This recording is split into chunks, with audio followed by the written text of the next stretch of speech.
রাফানের মা আমাদের বাসার নাম্বারে ফোন দিল। আমি আর আম্মু একসাথেই ছিলাম। আব্বু অন্য রুমে থাকাতে আম্মু আব্বুকে না ডেকে নিজে রিসিভ করলেন। কৌশলাদি বিনিময়ের পরেই রাফানের মা বলতে লাগলো, আসলে একটা সংবাদ দিতে আসলাম। ওই দিন রাদীপ ছেলেটা অবশেষে তার পছন্দের মেয়েকে বিয়ে করে নিচ্ছে। চলুন না, আমরাও বিয়ের কাজটা এগিয়ে ফেলি। আপনার মেয়েকে খুব দ্রুত আমার ঘরে নিয়ে আসতে চাই। আমার আম্মু দ্রুত আব্বুকে ডাকলো। আম্মুর ডাকাডাকিতে আব্বু সন্ধ্যার সংবাদটা শেষ না করেই হন্তদন্ত হয়ে ছুটে আসলো। আম্মু ফোনটা বাড়িয়ে দিয়ে বলল, এবার তো আপাকে চূড়ান্ত সিদ্ধান্ত জানান, নেন, কথা বলেন। আব্বু গলা ছেড়ে ফোন ধরলেন। তারপর উচ্চ শব্দে বললেন, জি জি আপা, আমাকে জানানোর পরে আমি বসেছিলাম এমন না। আমি তো গোপনে আপনার ছেলের অনেক খোঁজ নিলাম।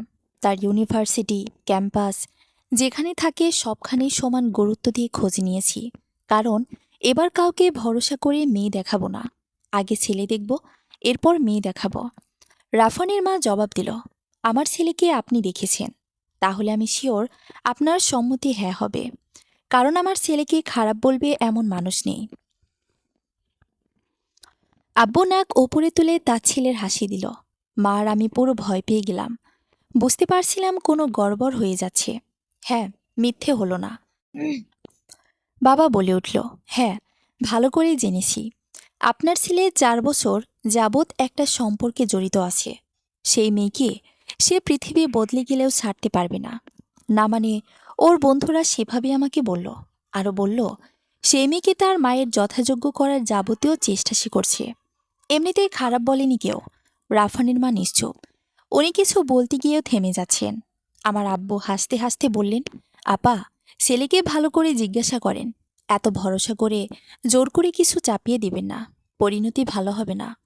তবে আপনি যদি প্রমাণ করতে পারেন যে আপনার ছেলের সম্পর্কে যা শুনেছি সব মিথ্যা, তাহলে আমি নির্দ্বিধায় মেয়ে তুলে দেব। কিন্তু বাবা হয়ে মেয়ের জীবনের ঝুঁকি নিতে আমি রাজি নই। দেখা যাবে বিয়ে দিলাম আর মেয়ের জামাই পরকীয়া করছে। রাফানের মা সাথে সাথে ফোনটা কেটে দিল। আমি আর আম্মু পুরো কাঠ হয়ে দাঁড়িয়ে আছি। আব্বু এসব খবরাখবর কখন নিল? আমরা কিছু জানলাম না পর্যন্ত। ওর ইউনিভার্সিটির কোন বন্ধু বাবাকে এসব বলেছে? আর সম্পর্ক তো 4 বছর ধরে আমার সাথেই। এখন এই কথা কিভাবে বাবাকে বোঝায়? আমি আম্মুর দিকে তাকাতেই আম্মু আমাকে চিন্তা না করার ইশারা করল। আমি আস্তে আস্তে রুমে চলে গেলাম। আমার মনে হচ্ছে রাফানের ওপর দিয়ে খুব ঝড় যাবে। উনি খুব বকা দিবেন। এ সময় ফোন দিলে যদি আবার উনি ধরেন, আরও ফেঁসে যাব। এমনও আছে, ফোন নিয়ে বসে থাকবেন কোন মেয়ের সাথে প্রেম সেটা পরখ করার জন্য। চিন্তায় আমার অবস্থা খারাপ হয়ে যাচ্ছিল। শুধু বারবার আম্মুর কাছে গিয়ে বসছিলাম আর নিজের রুমে আসছিলাম। রাফানও আমাকে একটা কল করল না। বাধ্য হয়ে আমি 12টায় নক দিলাম, রাফান, তুমি ঠিক আছো?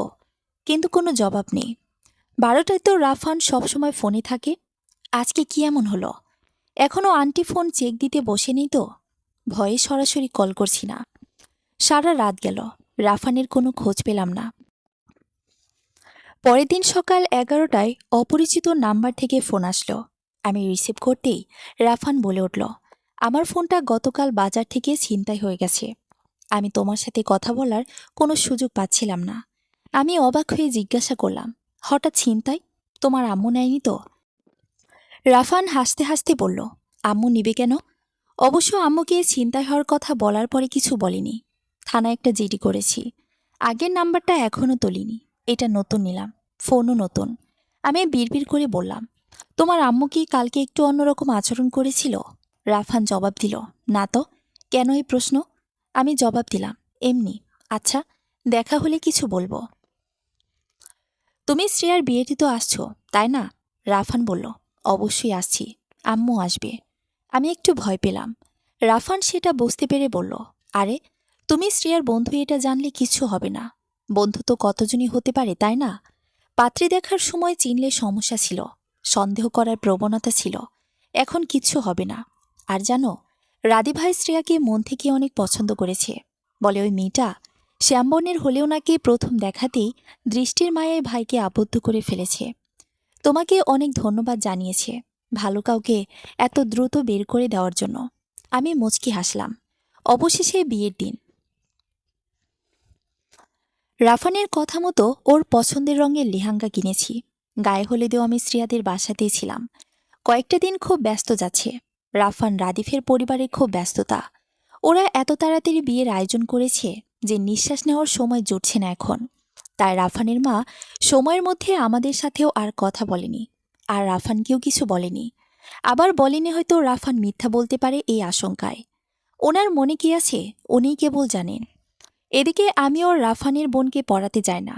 আব্বু মানা করেছি যেতে। অপেক্ষা করতে করতে দুইটাই বরযাত্রী আসলো।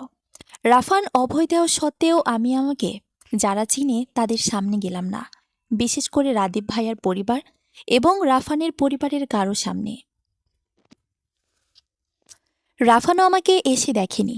কয়েকবার এসএমএস করেছি আমাকে দেখার জন্য, কিন্তু আমার সাহস হচ্ছিল না। মনে হচ্ছিল কেউ দেখে ফেললে খুব খারাপ হয়ে যাবে। আমি অনেকটা সময় ধরে শ্রেয়ার কাছেই ছিলাম। এরপর যখন বরকনের বিভিন্ন নিয়ম পালনের মুহূর্ত আসলো, আমি রাফানকে এসএমএস করে বললাম ওইদিকে সবকিছু রেখে পেছনের বারান্দায় চলে আসতে। আমিও সেখান থেকে বের হয়ে গেছি, কারণ ওখানে সবাই উপস্থিত। বাইরে কিংবা আশেপাশে তেমন কেউ নেই। রাফান আমার কথা মতো বাড়ির পেছনের বারান্দায় আসলো। আমাকে দেখতে পেয়েই আচমকা আমার হাত ধরে বলল, 18 দিন পরে আমার পরীর সাথে দেখা। হিজাব করেও এত সেজেছ, বাহ, পুরো বউ বউ লাগছে। ইচ্ছে করছে আমিও আজকে বিয়ে করে ফেলি। আমি লজ্জায় হাসলাম। এমন সময়ে হৃৎপিণ্ডে ভূমিকম্পন সৃষ্টি করে এক আওয়াজ এলো, রাফান, কে এই মেয়ে? তুই সামনে থেকে সরে যা, আমি দেখতে চাই। রাফান ভ্যাবাচাকা খেয়ে আমার হাত আরো শক্ত করে চেপে ধরেছে, আর আমার মুখ দিয়ে অস্পষ্ট স্বরে আমতা আমতা করে বের হচ্ছে, আন্টি। ভয়ে আমার গলা শুকিয়ে যাচ্ছে। যে আন্টির ভয়ে এত কৌশল বের করলাম, নিখুঁতভাবে এত কিছু করলাম, এখন কিনা তার কাছে ধরা খেয়ে গেলাম। এদিকে আমি আমার মুখ কিছুতেই সামনে আনতে চাচ্ছি না, কিন্তু তাতে কি রাফানের মা একদম কাছাকাছি চলে আসছে। রাফান শুধু ঢোক গিলছে, সে পুরোপুরি নির্বাক, তবুও আমাকে লুকানোর সর্বোচ্চ চেষ্টা করছে। এদিকে রাফান আমার হাতটাও ছাড়ছে না। বেচারা বাজেভাবে ঘাবড়ে গেছে, ভাবছে ছেড়ে দিলেই কি না কি হয়ে যায়। তাই এখন এই মুহূর্তে তার উচিত অনুচিত বিষয়গুলো বুঝতে পারছে না। আন্টি আমার কাছে এসে বিপরীতে ঘুরিয়ে রাখা আমার মাথাটাকে একটানে সামনে নিয়ে এলো। এক হাত দিয়ে দুই গালে চাপ দিয়ে সোজা করে দাঁড় করিয়েই আন্টি উচ্চ শব্দে বলে উঠল, এ কি উপমা, তুমি তুমি ছি ছি ছি, এটা আমি কি দেখছি?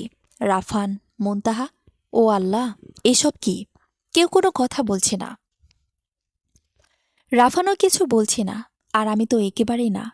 পিনপতন নীরবতার মধ্যে আমাদেরকে চমকে দিয়ে রাদীপ ভাইয়া এসে হাজির হলো। রাফান রাদীপ ভাইয়াকে দেখে এবার বিষণ্ণতার সাথে নিজের মুখ খুলল। আস্তে আস্তে বলল, রাদীপ ভাই, তুমি এখানে আসলে কি করে? রাদীপ ভাইয়া রাফানকে শান্ত থাকার ইশারা করে আন্টিকে লক্ষ্য করে বলল, আন্টি, এখানে কি করছেন? আর ওই, আমি ওয়াশরুমে আসছিলাম। শালা শাড়িরা দুষ্টুমি করে আমার মাথা নোংরা করে ফেলেছিল। ওইদিকের ওয়াশরুমে কেউ ছিল না বলে আমি চুপচাপ এদিকে চলে আসি। এসে দেখি আপনি কেমন হাইপার হয়ে আছেন। কি হয়েছে? কোনো সমস্যা? আন্টির আগে ফোঁসফাঁস করছে, কিন্তু কেউ কিছু বলছে না। রাদীপ ভাইয়া বিষয়টা বুঝতে পেরে গলা খাকারিয়ে রাফানের দিকে তাকিয়ে বলল, বাহ, আমার ভাই তাহলে সেই রকম কাজের। এরপর আবার আন্টির প্রশ্নসূচক চোখের দিকে লক্ষ্য করে বলল, আরে আন্টি, আমার আম্মু বলছিল যে আপনি নাকি মুনতাহার জন্য রাফানের বিয়ের কথা বলছিলেন। আমি এটা রাফানকে জানাতেই রাফান অবাক হয়ে বলে, আমাদের বিয়েতে টিউশনি করত, অথচ আমি খেয়ালই করিনি। সে মুনতাহাকে দেখতে চাইছিল, কিন্তু তখন কে করে দেখাবো? এরপর এখানে এসে মেয়েদের মধ্যে আমি মুনতাহাকে দেখেছিলাম। সে শ্রেয়ার বান্ধবী মনে হয়। শ্রেয়া আমাকে সেটাই বলেছিল। আমি হ্যাসূচক মাথা নাড়লাম। রাদীপ ভাইয়া আবার বলল, তারপর আমি ওকে বললাম যে মেয়েটার সাথে কথা বল, দেখ ভালো লাগে কিনা, পরে আমার মতো এমনটা করিস কিনা। এখন তো দেখি সত্যি আমার কথা শুনেছে। তা রাফান, কেমন লেগেছে ওকে? আন্টি চোখ পিটপিট করে বলল, রাদীপ, দাঁড়াও, তুমি যা বলছো তা কি সত্য? রাদীপ মাথা নেড়ে বলল, অবশ্যই, জিজ্ঞাসা করেন ওদের। এমন সময়ে একজন এসে বরকে তাড়াতাড়ি যাওয়ার জন্য বলল। রাদীপ ভাইয়া রাফানের দিকে তাকিয়ে বলল, আরে ভেতর ডিম, বল আন্টিকে সবকিছু। চুপ করে থাকলে তো অপরাধ না করেও অপরাধী হয়ে যাবে। রাদীপ ভাইয়া চলে যেতেই আন্টি নাক ফুলিয়ে বলল, সবই বুঝলাম, কিন্তু তুই উপমার হাত ধরেছিলি কেন? এইটুকু বলতেই আমি গম্ভীর কণ্ঠে বলতে লাগলাম, আন্টি, আপনার ছেলেকে ভালো ভেবে আমি একটু কথা বলছিলাম। বলছিল যে জরুরি কথা আছে, কিন্তু আপনি আসতেই এভাবে হাত চেপে ধরেছে। আমি কথা বলতে রাজি হওয়ার আরেকটা কারণ হলো, আমার আম্মু বলছিল আপনি নাকি আপনার ছেলের জন্য বিয়ের আলাপ দিয়েছেন। সেই হিসেবে ভাবলাম আসলে একটু জানা দরকার। আর এইটুকু সুযোগ পেয়ে উনি এমন কাজটা করবে আমি কল্পনা করিনি। আমি আপনাদের পরিবারকে খুব সম্মান করি, না হলে আপনার সামনেই চিৎকার মারতাম। আন্টির ঠোঁটে এবার একটা লুকায়িত হাসি দেখলাম। রাফান কিছু বলার আগেই বলল, কিরে রাফান, আমাকে দেখে ভয় পেয়েছিলি তাই না? এই জন্যই ওর হাত ধরে ফেলেছিলি? আমার ছেলেটা আমাকে এত ভয় পায়। উফ। আচ্ছা নে, এখন কথা বল, কিন্তু হাতে ধরবি না। তোকে মেয়েটা ভুল বুঝেছে, সুন্দর করে বুঝিয়ে বল। নিজেকে ভালো প্রমাণ কর। এবার আমিও দেখি মুনতাহার বাবা কি করে বিয়েতে না করে। রাজি তো ওনাকে হতেই হবে। আমার ছেলে সম্পর্কে আজে বাজে গুজব বিশ্বাস করে আমাকে ফিরিয়ে দিতে চাচ্ছিল। এসব বিড়বিড় করতে করতে আন্টি হনহনিয়ে চলে গেল। আমি বুকে হাত দিয়ে বিরাট সময় নিয়ে একটা দীর্ঘশ্বাস ছাড়লাম। আর রাফানের মাথায় জোরে একটা থাপ্পড় দিয়ে বললাম, একটা বিড়ালের বাচ্চার সাথে প্রেম করি? এ যাত্রায় রাদীপ ভাইয়া না বাঁচালে কি যে হতো। রাফান চিন্তার সাথে বলল, কিন্তু ওই আসর ছুড়ে রাদীপ ভাই আসলো কি করে? খবর পেল কোথায়? আমি মাথা নেড়ে বললাম, জানি না, আমি তোমার সাথে তো ছিলাম। রাফান কপালের ঘাম মুছতে মুছতে বলল, আম্মু জানি কি বলছিল। তোমার বাবা আমার কোন গুজবের জন্য মেয়ে দিতে নারাজ?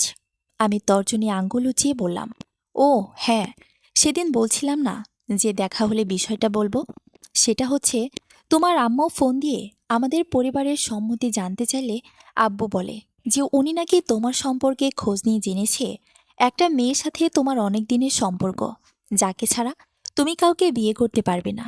আর সেই মেয়েকে পাবার জন্য নাকি তোমার আম্মুর সম্মতি আদায়ে যথাসাধ্য চেষ্টা করছো। রাফান হেসে বলল, আহারে পরিবার, এতটা কাছে এসেও আমরা দুজন দুজনের ব্যাপারটা বলতে পারি না। বিয়েটা একবার হোক, এই অত্যাচারীর হিসাব দিব। বিয়ের পরে মাইক লাগিয়ে বলে বেড়াবো আমরা অনেক বছর প্রেম করে এরপর বিয়েতে আবদ্ধ হয়েছি। আমি ওর কথায় ব্যঙ্গ এক হাসি হাসলাম। আমি জানি এই ছেলে বৃদ্ধ হলেও তার মাকে অতীত জানাতে পারবে না। এরপর আর কিছু হবার আগে দুজন দুজকে সরে পড়লাম। এবার আর আন্টির সামনে যেতে দ্বিধা করলাম না। আমি মানুষের ভিড়ে চলে গেলাম, যেখানে শ্রেয়া আর রাদীপ ভাইয়ার ছবি তুলতে সবাই ব্যস্ত। ভেতরে যেতে আম্মু এসে আমার কানের কাছে বলল, এত সাহস তোর! আর আমি মা হয়ে সেটা সহ্য করতে হলো। তবুও শেষবার আমি সাহায্য করলাম। এরপর কিছু হলে আমি আর কিছু জানি না। আমি ফিসফিস করে বললাম, মানে কি আম্মু? আম্মু রাগী চোখে বলল, পেছনের বারান্দায় যে ঝামেলাটা হলো, তখন আমি রাদীপকে বিষয়টা না জানালে এতক্ষণে কি হতো বলতো? আমি আম্মুকে জড়িয়ে ধরে বললাম, ওহো, তুমি তাহলে জানিয়েছিলে? ও, আমার মা সেরা। তুমি শুধু মা না, আমার সবচেয়ে ভালো বন্ধু। লাভ ইউ আম্মু। আম্মু আমার হাত টেনে ছাড়ানোর চেষ্টায় বলল, ছাড় এবার, মানুষজন দেখছে। আমি আম্মুকে ছেড়ে শ্রেয়া আর রাদীফের দিকে তাকালাম। দুজনেই খুব খুশি মনে বিয়ে করছে। আসলেই সবকিছু ওপর থেকে সুন্দর করে সাজিয়ে লেখা থাকে। না হলে এক সপ্তাহ আগেই বা কে জানতো শ্রেয়ার হুট করে বিয়ে হয়ে যাবে, তাও আবার রাফানের প্রেমের ইস্যুকে কেন্দ্র করে। সবশেষে বরকনের বিদায়ের সময় আমরা গাড়ি পর্যন্ত গিয়ে দাঁড়ালাম। আম্মু আর আমি একসাথে দাঁড়িয়ে আছি। রাফানের মা গাড়িতে ওঠার আগে আম্মুর কানে কি কি যেন বলল। এটা শুনে প্রথমে আম্মু হাসছিল, আবার মন খারাপ। আমি বিষয়টা আজ করতে পারিনি। তারপর সবাই চলে যাওয়ার পরেও আমি আমার আম্মুকে জিজ্ঞাসা করলাম, আন্টি কি বলেছিল? আম্মু একটু হেসে বলল, বলেছে প্রস্তুত হন এমন একটা আয়োজনের জন্য। খুব শীঘ্রই আপনার স্বামীকে প্রমাণ দেব আমার ছেলে নিখাত। আর আমরা আপনার মেয়েকে নিজের মেয়ে বানিয়ে আমাদের কাছে নিয়ে যাব। আমি আওয়াজ করে হাসতে গিয়ে দেখি আম্মুর মুখের হাসিটা থেমে গেছে। আমিও আর হাসতে পারলাম না। বুঝতে পারলাম আম্মু প্রথম হেসেও কেন মুখ মলিন করে ফেলেছিল। আম্মু আমার হাত ধরে বলল, বিয়ে তো শেষ, চল আমরাও বিদায় নিয়ে বাসায় যাই। আমি মাথা নেড়ে আম্মুর সাথে শ্রেয়ার মার কাছে গেলাম। শ্রেয়ার মা মন খারাপ করে বসে আছে। আমাদেরকে দেখে কাঁদো কাঁদো চেহারায় বলে উঠল, মেয়েটা ঘরটা ফাঁকা করে চলে গেল। আম্মু আমার দিকে তাকিয়ে বলল, আমারটাও না জানি কোনোদিন চলে যায়। এত কষ্ট করে বড় করি পরের বাড়ির জন্য। যাই হোক, আমরা বাসায় চলে যাব এখন। মেয়ে খুব ভালো থাকবে, চিন্তা করবেন না। আন্টি মাথা ঝাঁকালো, আর আমি ব্যাগ হাতে নিয়ে বললাম, আচ্ছা আন্টি, আমরা আজকে যাই। শ্রেয়া আসলে পরে একদিন আসব। আম্মুও সবার থেকে বিদায় নিল। শ্রেয়ার মা ছলছল চোখে একে একে সব মেহমানদের বিদায় দিচ্ছে। বাড়িতে আসার পরে দেখি আব্বু আজকে বাসায় তাড়াতাড়ি চলে আসে। দেখেই আমরা মা মেয়ের হৃৎকম্পন বেগতিক হলো, কারণ আমরা আব্বুকে কিছু জানিয়ে যাইনি। আর আজকে আব্বুর তাড়াতাড়ি চলে আসার কারণও আজ করতে পারলাম না। এদিকে আমাদেরকে দেখতে পেয়েই কর্কশ্বরে আব্বু বলে উঠল, ও, অবশেষে আসছো তোমরা, বসো এখানে, কথা আছে। আম্মু ভয়ে ভয়ে সোফায় বসল। আমি সোফার হাতলে ধরে দাঁড়িয়ে রইলাম। বাবা চশমাটা খুলে টেবিলে রেখে বললেন, দাওয়াত কি তোমাদের দুজনকে দিয়েছিল? আম্মু একটু ইতস্ত করে বলল, না, আপনাকেও দিয়েছিল। বাবা জোর গলায় বলে উঠলেন, তাহলে আমাকে এই কথা জানিয়েছিলে? মা মেয়ে একা একা চলে গেলে আমাকে মুখের কথাটাও জানালে না? অনুমতি নেওয়ার প্রয়োজন মনে হয়নি? তারপর আবার কোথায় গেলে, যেখানে আমার মেয়েকে রিজেক্ট করে যাওয়া ছেলেটা বর ছিল? আমার মেয়ে কোন দিকে শ্রেয়ার চেয়ে কম, বরং অনেক বেশি ভালো। তোমাদের লজ্জা করল না যেতে? মা থতমত খেতে খেতে জবাব দিল, সেসব কেন বলছেন? মেয়েটা যেমনই হোক, ছেলেটা তাকে পছন্দ করত। আর শ্রেয়ার বান্ধবী বিয়েতে শ্রেয়া যাবে না? আর ওর গার্ড হিসেবে আমার যাওয়াটাও তো জরুরি। বাবা আরও রেগে বলল, তুমি গার্ড হিসেবে নও, তুমি পুরো তদারকি করতে গেছো। এই বিয়ের সম্বন্ধ তোমার মাধ্যমে হয়েছে। কেন এত কিছু লুকালে? আমি পুরো থ মেরে রইলাম। আব্বু এত কিছু কি করে জানে? কে এসব বলল? আমি ভয়ে কুঁকড়ে যাচ্ছি। মা কোনোভাবে জবাব দিল, ছেলেটা আমাকে সম্বন্ধের কথা বলতে বলেছিল, কারণ শ্রেয়ার পরিবারের সাথে ভালো সম্পর্ক আছে। আমি ছাড়া এমন কাউকে সে চেনে না। আমি শুধু এটাই করেছি। আব্বু দাঁড়িয়ে গেলেন, আর টেবিলে গিয়ে জগ থেকে নিজের হাতে ঢেলে ঢকঢক করে এক গ্লাস পানি এক নিঃশ্বাসে শেষ করলেন। আম্মু ভয় পাচ্ছে, কারণ আম্মু জানে আব্বু বেশি রেগে গেলে এভাবে পানি খায়। পানি খেয়ে এসে আব্বু বলল, সত্যটা বলো মুনতাহার আম্মু, তোমার চোখ মিথ্যা বলছে। আর আমি জানি আমার স্ত্রী এতটাও আত্মসম্মানহীন হয়ে যায়নি যে আমাদেরকে রিজেক্ট করা ছেলের জন্য নিজেকে অন্য জায়গায় বিয়ের আয়োজন করবে, আবার সেজেগুজে সেখানে মেনে উপস্থিত থাকবে। আমি ভয়ে এখান থেকে সরে পড়লাম। পর্দার আড়াল থেকে শোনার চেষ্টা করছি আম্মু এরপর কি বলে। আম্মু কপালে কিছুক্ষণ হাত রেখে সোজা হয়ে বসল, আর সুন্দর মতো বুঝিয়ে বলতে লাগলো, শুনুন তাহলে, আপনি জেনেছিলেন না যে ওই ছেলেটার একটা সম্পর্ক আছে অনেক বছর ধরে? সে একটা মেয়েকে পছন্দ করে। সেটা আমাদের মেয়ে। আমাদের মেয়ে ছাড়া ছেলেটার কাউকেই পছন্দ করে না। আর মুনতাহাও চায় যে রাফানের সাথে তার বিয়েটা হোক। আব্বু সাথে সাথে চোখ বড় করে ফেললেন, হুঙ্কার ছেড়ে বললেন, তুমি ওর মা, তুমি এসবকে প্রশ্রয় দিচ্ছ? ছি ছি, আমি কাকে নিয়ে সংসার করছি? মা শান্ত গলায় বলল, আমিও সেদিনই জেনেছি। জানার পরে অনেক কিছু বলতে গিয়ে বলিনি। যা হওয়ার তো হয়ে গেছে। এখনও কিছু বললে কি সময় ফিরে আসবে? আর মেয়ে বড় হয়েছে, ও যদি ওর পছন্দের মানুষকে নিয়ে সুখে থাকে, তাহলে আমরা কেন ওর অবস্থায় বাধা হব? আর ছেলের মাও যেখানে আমাদের মুনতাহার জন্য পাগল। আব্বু গম্ভীর চেহারায় ধপ করে বসে পড়লেন, দাড়িতে হাত বুলাতে বুলাতে বললেন, অবাক লাগছে তোমাকে দেখে। কি করে পারলে আমার অগোচরে এত কিছু করতে? আর মেয়েকে তুমি? আমি ভাবতে পারছি না। যাও যাও, যা ইচ্ছে করো গিয়ে, আমি এসবই নাই। তুমি ফোন করে ওদেরকে হ্যাঁ বলে দাও, ব্যাস, আমাকে টানবে না। আমি কিছুতেই বুঝতে পারছি না তুমি কি করে পারলে। আম্মু আস্তে আস্তে উঠে আব্বুর পাশ ঘেঁষে বসল। আমি সরে রুমে চলে গেলাম। আম্মু অবশ্যই আব্বুকে বুঝাবে, তবে এটা শুনে উনি কষ্ট পেয়েছেন সেটা আমি স্পষ্ট বুঝতে পারছি। এটা পাবেন আগেই জানতাম, কিন্তু আমি যে একটা ভুল করে ফেলেছি, বিয়ে ছাড়া সেটার আর কোনো প্রতিষেধক নেই। যাই হোক, এক হিসেবে ভালো হয়েছে বাবা জেনে গিয়েছে। এখন আর ওনার সাথে আমাদের লুকোচুরি করতে হবে না। শুধু রাফানের মাকে কোনোভাবে বোঝাতে পারলে হবে, সেটা বিয়ের আগে সম্ভব না। আমি আর রাফান দুজনেই জানি। দুদিন পর আমার আব্বুর রাগটা একদম ঠান্ডা হলো। আমাকে আর আম্মুকে একসাথে ডেকে বসিয়ে বলল, উপায় যেহেতু নেই, তাহলে আর কি করা?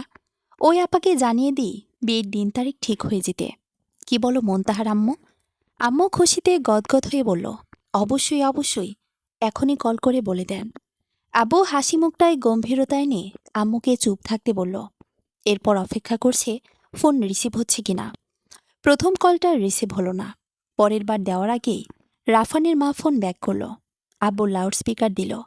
রাফানের মা ওপাশ থেকে বলল, ইচ্ছে করে রিসিভ করিনি ভাইজান, কারণ আমি ফোন দিতে চাচ্ছিলাম। যেহেতু আমি মেয়েকে চাচ্ছি, সেহেতু আমারই এগিয়ে থাকা উচিত। তাই আপনাকে আমি প্রমাণ দিতে চাই আমার ছেলের কোনো পছন্দ নাই, আর সে আপনার মেয়েকে নিজের ইচ্ছেতে বিয়ে করতে যাচ্ছে। আমি কালকে বলতাম, কিন্তু বিয়ের আয়োজন থেকে আজকে বাসায় ফিরলাম। রাফান বলেছে তার নাকি মুনতাহাকে খুব ভালো লেগেছে, সেই বিয়েতে রাজি। আমার আব্বু গম্ভীরতার সাথে বলল, আচ্ছা আপা, প্রমাণ লাগবে না, আপনি ব্যবস্থা করুন, আপনাকে আমি ভরসা করি। রাফানের মা বলল, মোটেও না, আমি প্রমাণ দিয়ে তবে বিয়ের তারিখ নিয়ে কথা বলবো। আপনি আমাদের বাড়িঘর দেখে যান, আর আমার ছেলের মুখে সরাসরি সম্মতি শুনে যান। আব্বু আমার মুখের দিকে তাকিয়ে বলল, আচ্ছা, তাহলে এ কথাই থাকলো। আমি আগামীকাল আমার স্ত্রীকে নিয়ে আসব। পরের দিন আম্মু আব্বু একসাথে গিয়ে দেখল দুই পরিবার মিলে বিয়ের তারিখও পাকা করল। মনে হচ্ছিল এ জীবন আমার সার্থক। রাফানও খুব খুশি। আমাদের বিয়ে কমিউনিটি সেন্টারে পরিবেশন হবে বলে সিদ্ধান্ত হলো। অতিথি নিমন্ত্রণে দুই পরিবার মারাত্মক ব্যস্ত। রাফানও ব্যস্ততায় আমার সাথে কথা বলা কমিয়ে দিয়েছে। আমাদের সব আত্মীয় স্বজনরা বিয়ের ৩-৪ দিন আগে থেকে আসতে লাগলো। ফপিয়ার খালাদের আম্মু জোর করে নিয়ে আসে। আমাদের কাজিনরাও অনেকে চলে এসেছে।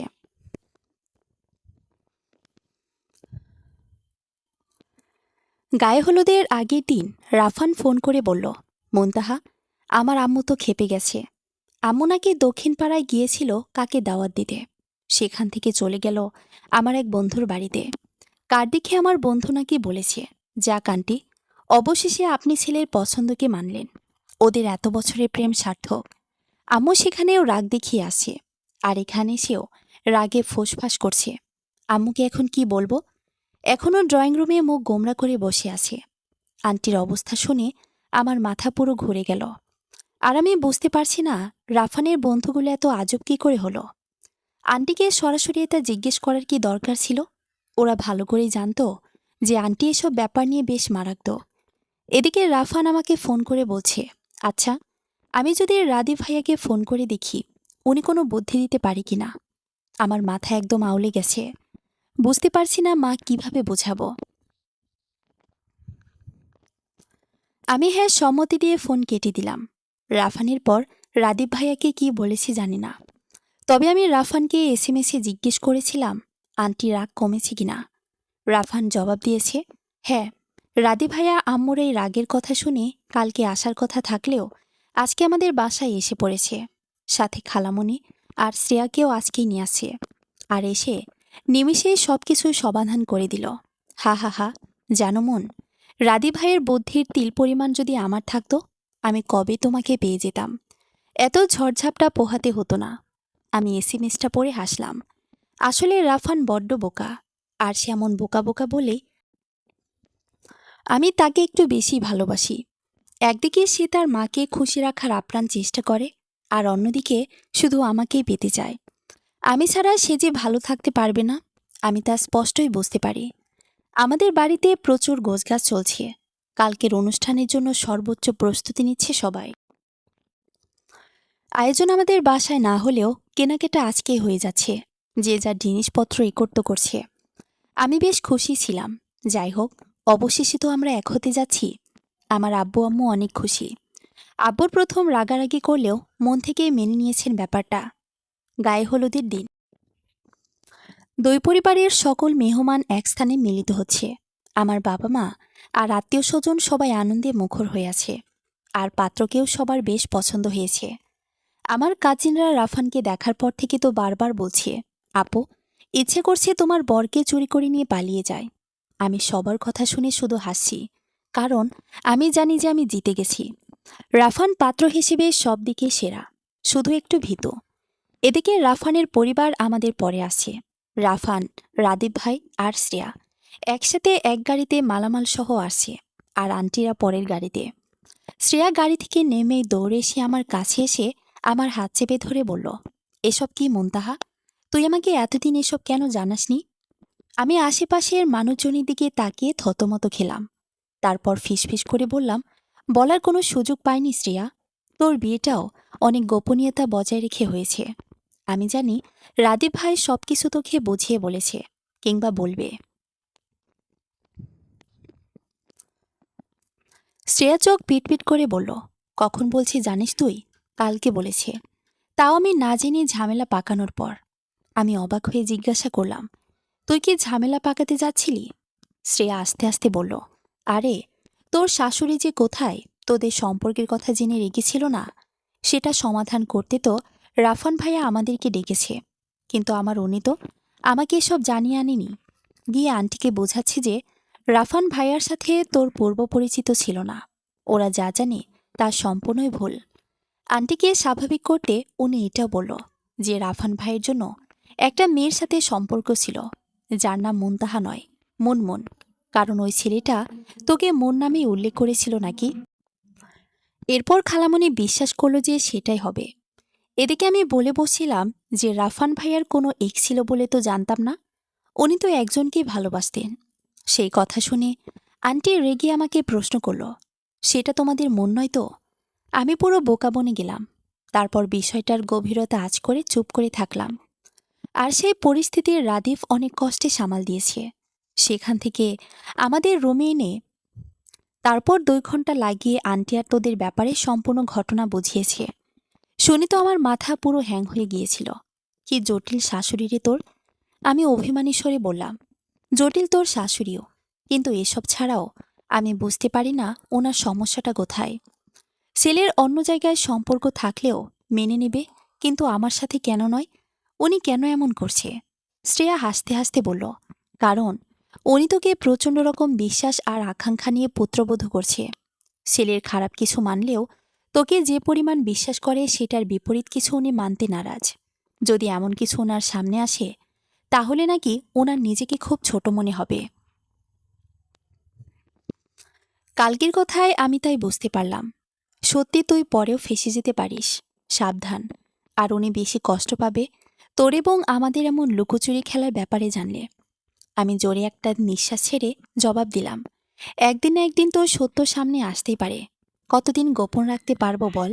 জানি না ওই দিনটা আমার জীবনের শেষ দিন হয় কিনা। শ্রেয়া হাসতে লাগল। সবাই উপস্থিত হওয়ার সাথে সাথেই আয়োজন জমকালো হতে লাগল। চারপাশে হইচই, নাচ গান আর সাজগোজ। শ্রেয়া পার্লার থেকে সেজে আসছে, আর আমাকে ভেতরে সাজানো হচ্ছে। রাফান এর মধ্যে আমার সাথে দেখা করেনি। আমার শাশুড়ি একবার এসেছিল, বেশিক্ষণ থাকিনি, কারণ উনি মেহমানদের সাথে আলাপ আলোচনায় বেশ ব্যস্ত। আমাকে সাজানো শেষ হওয়ার মুহূর্তেই হট্টগোল আরও বেড়ে গেল, কারণ ইতিমধ্যেই সবাই আমারই অপেক্ষা করছিল। সবাই আলাপ আলোচনা ছেড়ে এবার আমার দিকে মনোযোগী। আমার শাশুড়ি প্রথম আমার কাছে আসলেন, মাথায় হাত রেখে দোয়া করলেন, সবার সাথে ছবি তুললেন, নিজেও আমার সাথে সেলফি তুললেন। আমার মাকে ইশারা করে ডাকলেন আমার কাছে আসতে।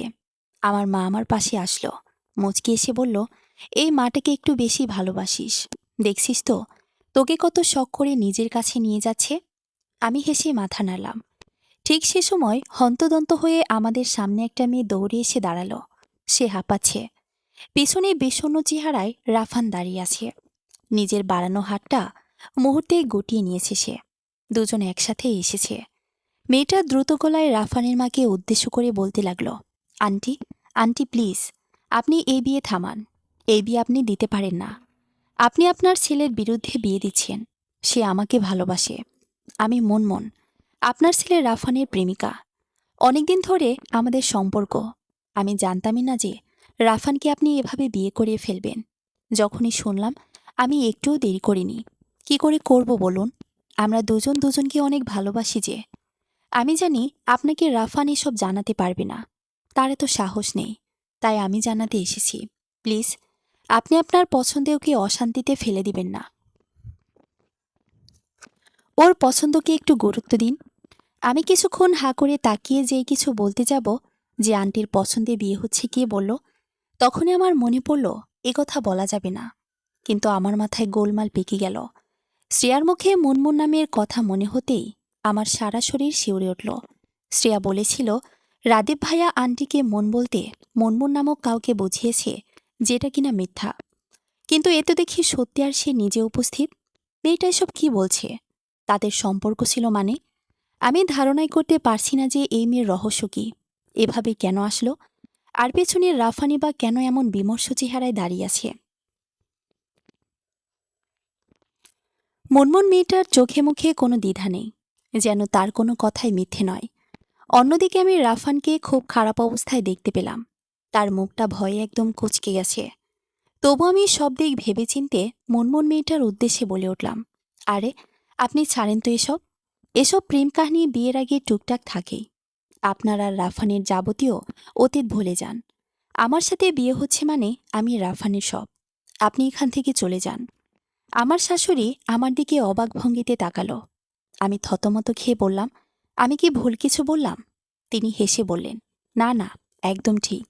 বিয়ের আগে থাকতেই পারে, কিন্তু আমার ছেলেকে তো আমার পছন্দ করা মেয়েকে বিয়ে করতে হবে, তাই না? এরপর উনি রাফানের দিকে চোখ ঘুরিয়ে বললেন, তবে রাফান, তোকে দিয়ে আমি এমনটা আশা করিনি। রাফান দৃষ্টিনত করে চুপ রইল। তারপর চুপচাপ মুখটা আমাকে বিষিয়ে তুলছিল। আমি বারবার শুনতে চাচ্ছি রাফান বলুক যে এই মেয়েকে সে চিনে না, তার সাথে তার কোনো কিছুই ছিল না। কিন্তু রাফানের নীরবতা আরও গাঢ় হচ্ছে, যা আমার ভেতরে ঝড় তুলছে। সত্যি কিছু ছিল না তো? রাফান আমার থেকে দূরে থাকে। আমার অজান্তে তার আরও কোনো সম্পর্ক থাকলে তা আমি জানব না। সে অন্য ৮-১০টা ছেলের মতো প্রতারক হতে পারে। এমন অদ্ভুত সব ভাবনা আমার মাথায় চেপে ধরেছে।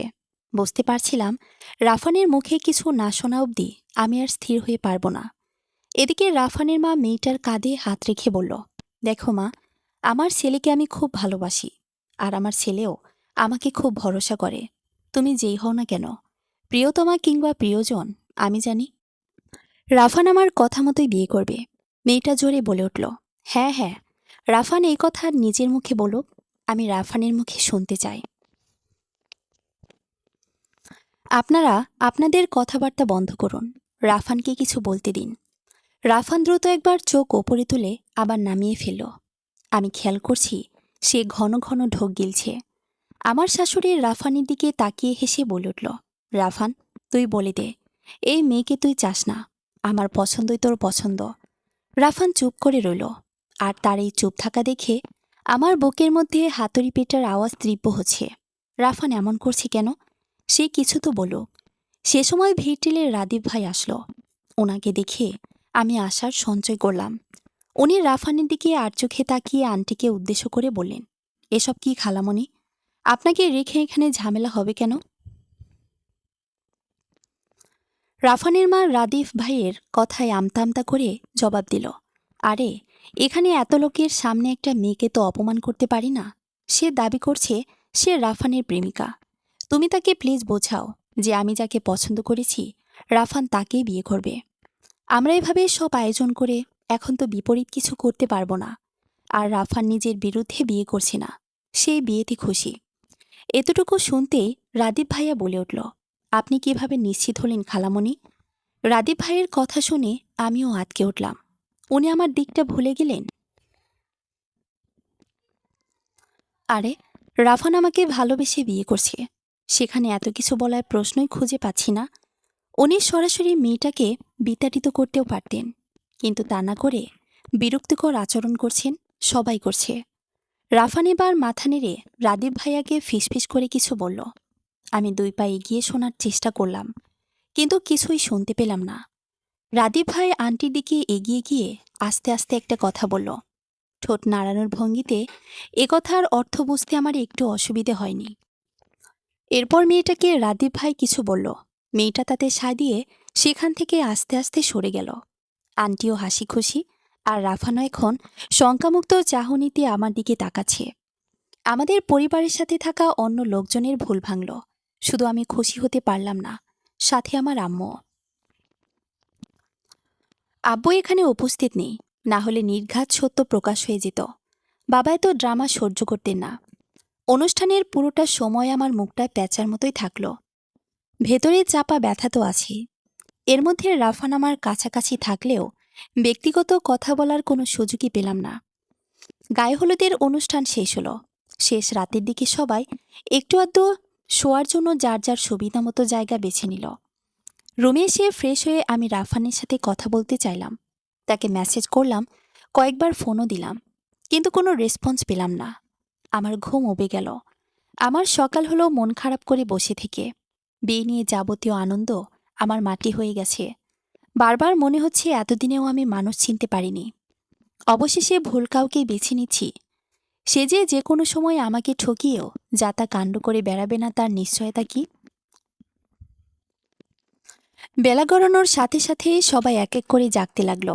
গোছগাছ নিয়ে আশেপাশে শোরগোল হচ্ছে। আরও কিছু সময় পেরোতে সবাই নিজেদের সাজগোছে ব্যস্ত হয়ে উঠল। আমিও তার ব্যতিক্রম নই। সব ভাবনা চিন্তা ধামাচাপা দিয়েও আমার সাথে রাফানের আলাদা সময়গুলো যে খুব খারাপ যাবে তা আমি নিশ্চিত করে ফেললাম। তাকে একটা একটা করে প্রশ্নের জবাবদিহিতা করতে হবে। প্রয়োজন হলে আমি তার মাকে সবকিছু জানিয়ে দিয়ে হলেও ওর প্রতারণার শাস্তি দিব। এই বিয়ের পেছনে আমার বহু ত্যাগ, বহু সংগ্রাম। যদি মানুষটাই উপযুক্ত না হয়, দরকার হলে সব পেয়েও বিসর্জন দিয়ে দেব। যা ভেবেছিলাম তাই হলো। রাফান বিয়ে পরবর্তীকালীন সব কাজকর্মেও আমার থেকে দূরে দূরে অবস্থান করে চলেছে। বিস্ময়কর হলেও সত্য। মুনমুন আর বিয়েতে বাধা হলো না। জানি না রাদীপ ভাইয়া কি মন্ত্র জানে। একবার প্রয়োগ করতে মেয়েটা চোখের পলকে উধাও হয়ে গেল, আর এলো না। বিয়েটা সম্পূর্ণ হওয়ার পরে একটা ঝামেলা থেকে চিন্তামুক্ত হলেও মুনমুনকে নিয়ে চিন্তারা শুধু জমাটি বেঁধে যাচ্ছে। রাত 12:30। অতীতে এই সময়টা নিয়ে বহু জল্পনা কল্পনা ছিল। যেমন আমি লজ্জামাখা চেহারাটা ঘোমটায় আড়াল করে বরের জন্য অপেক্ষা করব। সে আসবে, অনেক কিছু বলবে, আর আমি লজ্জায় সহজ কথা বলতে ভুলে যাব। অথচ আজকে এই মুহূর্তে সেসবের কিছুই আমার মধ্যে নেই। আমি শাশুড়ির আঁচল কোমরে গুজে 2 হাত পেটের ওপর ভাঁজ করে রাফানের জন্য অপেক্ষা করছি। ও আসবে, আর ওকে আমি প্রশ্নের চাদরে মুড়ে ফেলব। একটু নড়েবড়ে জবাব পেলেই তার প্রতি আমার অনুভূতি বদলে যাবে। 1:45 বাজে। দরজায় আওয়াজ হলো। আমি দেখছিলাম এখনই রাফান রুমে প্রবেশ করে কিনা। এক এক করে সেকেন্ড করে গুনছিলাম, কিন্তু কেউ প্রবেশ করছে না। আমি দরজার নিচে পায়ের ছায়া দেখতে পাচ্ছিলাম। অপেক্ষা করতে না পেরে নিজেই এক ধাক্কা দিয়ে দরজাটা খুলে ফেললাম। দরজা খুলতে দেখি সামনে আমার শাশুড়ি দাঁড়িয়ে আছে। ওনাকে দেখে আমিও চমকে উঠলাম। ওনার পেছনে আবার রাফানও দাঁড়িয়ে আছে। আমি নিজের দিকে খেয়াল করেই তাড়াহুড়ো করে কোমর থেকে শাড়ির আঁচল খুলতে লাগলাম, আর বাংলার পাঁচ বানানো চেহারাটা হাসি মুখে রূপান্তর করলাম। আমার এই অবস্থা দেখে আমার শাশুড়ি অবাক হওয়ার বদলে হেসে বলে উঠল, আরে আরে, ব্যাপার না, এভাবেই থাকো, তোমাকে বেশ লাগছে। আমি আমার শাশুড়ির কথায় আরও চমকালাম। তিনি পেছন থেকে রাফানকে টেনে সামনে এনে বলল, এই ছেলে 2 ঘন্টা ধরে আমার পায়ে পড়ে আছে। তার বাসর ঘরে নাকি তার মা এনে দিয়ে যেতে হবে। তার ভয় লাগছে। রাফান আমার দিকে একবার চোখ রেখে চোখ সরিয়ে ফেলল। আসলে সে যে ভয় পাচ্ছে তা বোঝা যাচ্ছিল। আমার শাশুড়ি হাসতে হাসতে বলল, তোমরা নিজেদের বেশি স্মার্ট ভাবো বাচ্চারা, কিন্তু ভুলে যেও না, চুল কিন্তু এমনি এমনি না, বয়সেই পাকে। এই যে এতভাবে আমাকে বোকা বানালে, পারলে না তো সত্য ঢেকে রাখতে। আমি রাদিফের বিয়ের দিন তোমাদেরকে একসাথে দেখে বুঝে গিয়েছিলাম তোমাদের মধ্যে কিছু একটা আছে। এরপর ওর একটা না, 3-4টা বন্ধুর কাছ থেকে আমি তোমাদের পূর্ব সম্পর্কের কথা শুনেছি। এত কিছুর ভিড়ে আমি কি অন্ধ যে তোমাদেরকে আবার বিশ্বাস করব? তার জন্যই আমি মুনমুনকে এনেছি। আমার মনে হয়েছিল মুনমুন উল্টাপাল্টা বললে রাফান তোমাকে নিয়ে তার সত্যটা বলে দেবে, তাহলে আমিও জেনে যাব। কিন্তু মুনমুন যখন রাফানের পেছনে ঘুরতে লাগলো, তখন বিষয়টা রাদীপের চোখে পড়ল। সে সুযোগটাকে কাজে লাগাতে চাইল। সে রাফানকে বলে দিয়েছে মেয়েটা যাই বলে যাক, সে যেন চুপচাপ তাই মেনে নেয়। সম্পর্কের সন্দেহের তীর যেন সব ওই মেয়ের দিকেই যায়, আর মন তাহার নির্দোষ থাকে। তারপর তারপর কি হলো? মেয়েটা সবার সামনে এসব বলল, সব ঠিকঠাকই হলো। কিন্তু তুমি তাকে ভুল বুঝলে, ভাবলে সত্যি তোমাকে রেখে তার অন্যত্র আরও সম্পর্ক ছিল কিনা। আর গতদিন থেকে তোমার আচরণ রাফানকে আরও ভয় পাইয়ে দিয়েছে। মেয়েটা যে আমার পরিকল্পনা এসেছিল সেটাও আজ করতে পেরেছে সে। এরপর সে বুঝতে পারছে সত্য সামনে আনতে তার মাকে সত্যটা বলতে হবে, না হলে তুমি কিছুই বিশ্বাস করবে না। আর সে সময়ের জন্যই আমি অপেক্ষা করছিলাম। আমার মনে হচ্ছিল তাও যদি তোমরা আমার কাছে সব স্বীকার করো, আমি ক্ষমা করে দেব। কিন্তু তোমাদের অভিনয়ের সময়সীমা যদি আরও দীর্ঘ হয়, সেটা আমার ধৈর্যের বাইরে চলে যাবে। তোমরা সত্য ঢাকতে আর যদি কোনো মিথ্যা বলো, আমি সত্যি প্রচণ্ড রকম রেগে যেতাম। কিন্তু কিছুক্ষণ আগে আমার ছেলে আমার কাছে আত্মসমর্পণ করেছে। আমি ভাবতে পারছি না তোমরা কিভাবে পারলে আমার সাথে এমন করতে। হ্যাঁ, রাফানের সাথে মুনতাহার সম্পর্কের কথা শুনে আমি কষ্ট পেয়েছি, তবে পরবর্তীতে যা করেছ তাতে আরও বেশি পেয়েছি। কিন্তু এর পরও যদি করে যেতে, ক্ষমার অযোগ্য হয়ে যেত। ওনার কথাগুলো আমার অবিশ্বাস্য লাগছিল, তবুও কিছু না ভেবে আমি ওনার হাত ধরে বিনয়ের সাথে বলে উঠলাম, আমরা ভেবেছিলাম আপনি জানলে আমাদেরকে কখনোই মেনে। উনি হেসে আমার মাথায় হাত রেখে বললেন, আমি এতটাও নির্বোধ নই মা।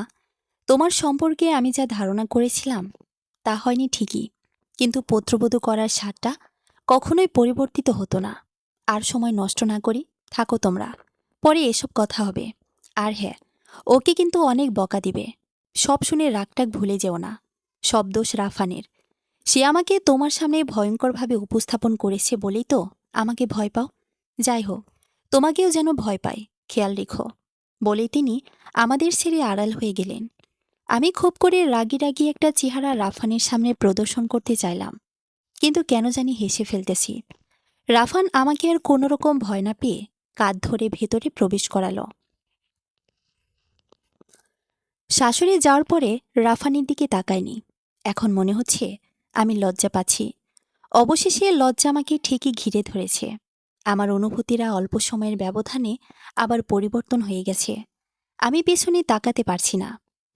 রাফানের উপর এতক্ষণ নিজের উল্টাপাল্টা ভাবনাগুলো এখন আমাকে আরও বেশি লজ্জা দিচ্ছে। যা হচ্ছিল আর হয়েছে সবকিছুই আমার ধারণার অতীতে ছিল। আমি কোনোদিন কল্পনা করিনি রাফানের মা কখনো এতটা স্বাভাবিক হবে। আর রাফানকে নিয়ে গত একদিনের সম্পূর্ণ ভাবনায় এত সহজ ধাঁধায় মিথ্যা হয়ে যাবে। রাফান শুধু আমারই আছে। সে ভীষণ সাবলীল ভাষায় লিখিত উপন্যাস, যাকে একবার পড়লেই বুঝে ফেলা যায়, তবে পড়ার আগে সবটা ধারণা করা যায় না। সমাপ্ত।